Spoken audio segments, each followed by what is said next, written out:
नमस्कार, मैं हूं आपके साथ निलोफर अंसारी और आप देख रहे हैं V9 न्यूज। देश और दुनिया की हर बड़ी खबर पर रहती है हमारी पैनी नजर। आइए नजर।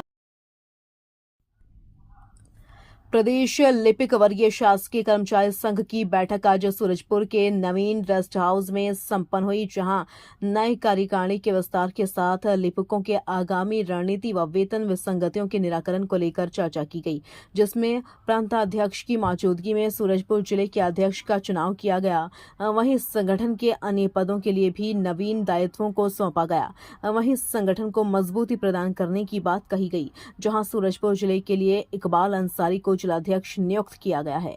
रोहित तिवारी प्रधानाध्यक्ष लिपिक वर्गीय शासकीय कर्मचारी संघ सूरजपुर जिले के नवीनतम रेस्ट हाउस में प्रदेश लिपिक शासकीय कर्मचारी संघ के प्रधानाध्यक्ष ने बताया कि आज की बैठक में कार्यकारिणी पुनर्गठन व आगामी आंदोलन को लेकर विचार विमर्श किया गया है। वहीं कर्मचारियों के साथ हो रहे अन्याय को लेकर लीगल सेल का भी गठन किया गया व प्रमोशन सहित अन्य मांगों पर भी चर्चा की गई है। सूरजपुर से सौरभ साहू की रिपोर्ट। आज की जो बैठक रखी गई थी वो किन मुद्दों को लेकर रखी गई थी और इस बैठक में क्या क्या निर्णय लिए गए? आज की बैठक सूरजपुर जिले के कार्यकारिणी के पुनर्गठन को लेकर और आगामी आंदोलन के संबंध में विचार विमर्श को लेकर थी, जिसमें यहाँ पे हमने कार्यकारिणी का पुनर्गठन किया, जिसमें इकबाल अंसारी यहाँ पे जिलाध्यक्ष घोषित किए गए। साथ में उनके कार्यकारिणी के सदस्य भी घोषित किए गए। प्रदेश महामंत्री श्री धीरेन्द्र उपाध्याय जी घोषित किए गए। साथ ही साथ लीगल सेल, जो बहुत दिनों से लिपिकों की डिमांड थी कि लीगल सेल एक बनना चाहिए लिपिकों के साथ हो रहे अन्याय पे, उस पे लीगल सेल की भी स्थापना हुई, जिसमें अनुरंजन देव यहाँ पे उनको प्रांतीय संयोजक बनाया गया लिपिक संघ की लीगल सेल का। और आगामी आंदोलन के संबंध में हम लोगों ने किस आंदोलन का क्या स्वरूप रहे, लिपिक वेतनमान सुधार के संबंध में और लिपिकों की अन्य समस्याएं जो प्रमोशन नहीं हो रहे हैं, अधीनस्थ लेखा सेवा परीक्षा जो आयोजित नहीं हो रही है, उन सब मुद्दों को, तमाम मुद्दों को लेकर हम लोगों में एक आम सहमति बनी है, जिसके आधार पे अभी प्रदेश में आंदोलन घोषित किया जाएगा। आगामी दिनों में आपके संगठन के द्वारा लिपिकों के हित के लिए क्या क्या कुछ सोचा गया है और इसके लिए क्या रणनीति बनाई गई है? देखिए, कर्मचारी संगठन के पास सबसे पहला रहता है निवेदन। हम सरकार से निवेदन करते रहे। 100 दिन में मोदी की गारंटी में कर्मचारियों की समस्याओं को सुलझा लिया गया था, ये घोषणा पत्र में था, और आज 100 दिन से ज़्यादा हो गए और अभी 60 दिन और बचे हैं, उसके बाद आचार संहिता लागू हो जाएगी। ऐसे समय कर्मचारी संगठन के पास आंदोलन पे जाने के अलावा दूसरा कोई विकल्प बचता नहीं है, तो हम लोग आंदोलन में जाने की तैयारी कर रहे हैं।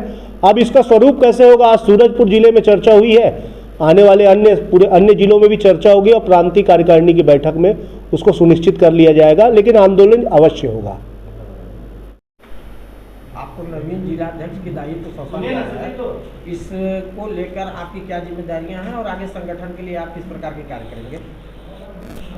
सबसे पहले मैं आदरणीय रोहित तिवारी जी का इस्तकबाल करूंगा सूरजपुर ज़िले में, जिन्होंने मुझे लगातार दूसरी बार इस मौके को दिया है। और मैं जब लिपिक संगठन को जिला सूरजपुर में वेतन विसंगति ही नहीं, इसके अलावा जितने भी प्रकरण हुए हैं, चाहे एक आम लिपिक की भी जो कोई समस्या हो रही हो, जिला पंचायत सीओ के माध्यम से या कलेक्टर के माध्यम से या किसी और अन्य विभाग के अधिकारी के माध्यम से उसको प्रकरण को दुरुस्त कराने की कोशिश किया रहा हूं और लगातार करता रहा हूं। आप इस बात का ये गौरवशाली हमारा सूरजपुर का इतिहास भी रहा है कि इस जिम्मेदारी को छत्तीसगढ़ प्रदेश लिपिक वर्गीय शासकीय कर्मचारी के द्वारा जिस भी जिलाध्यक्ष को दी जाती है, बहुत चिंतन और मनन करके दिया जाता है और उसको वो निष्ठापूर्वक निभाता है। मैं भी इसी कड़ी को आगे बढ़ाकर अपनी निष्ठापूर्वक अपनी सेवा छत्तीसगढ़ प्रदेश लिपिक वर्गीय शासकीय कर्मचारी को आदरणीय रोहित तिवारी जी के मार्गदर्शन पर दूंगा। क्या संदेश देना चाहते हैं आप लिपिक वर्ग को? देखिए, संदेश साफ साफ है। आपके माध्यम से मैं शासन प्रशासन को भी एक संदेश दूंगा कि लगातार विगत 30, 35, 40 वर्षों से लिपिक वेतन विसंगति की पीड़ा से दर्द झेल रहा है और इस पीड़ा को अब समझते समझते ये एक नासूर बन चुका है, जो हमारे लिपिकों में और कर्मचारियों में काफ़ी ये आक्रोश का माहौल है। इस पर मैं आपके माध्यम से शासन प्रशासन को ध्यानाकर्षण कराना चाहूँगा कि इस ओर भी थोड़ा सा ज़हन-नशीन करें कि कम से कम हमारे मांग को भी, जो इतनी लंबी वेतन विसंगति चली आ रही है लिपिकों की, हमसे जो नीचे हुआ करते थे वेतन के मामले में, जैसे मान लीजिए पटवारी हो गए, टीचर हो गए, चौधरी वेतनमान से पहले हम सबसे ये बहुत नीचे हुआ करते थे। लेकिन चौधरी वेतनमान के बाद से ही हमारे लिपिकों की जो पीड़ा जो शुरू हुई है वेतन विसंगति को लेकर, वो आज तक चली आ रही है। तो इस संबंध में मैं आपके माध्यम से पुनः शासन को ध्यानाकर्षण कराना चाहूँगा कि इस पर भी विचार करें, वरना लिपिक आगामी समय में उग्र आंदोलन और प्रांतीय निर्देशानुसार उग्र आंदोलन करने की ओर अग्रसर होगा।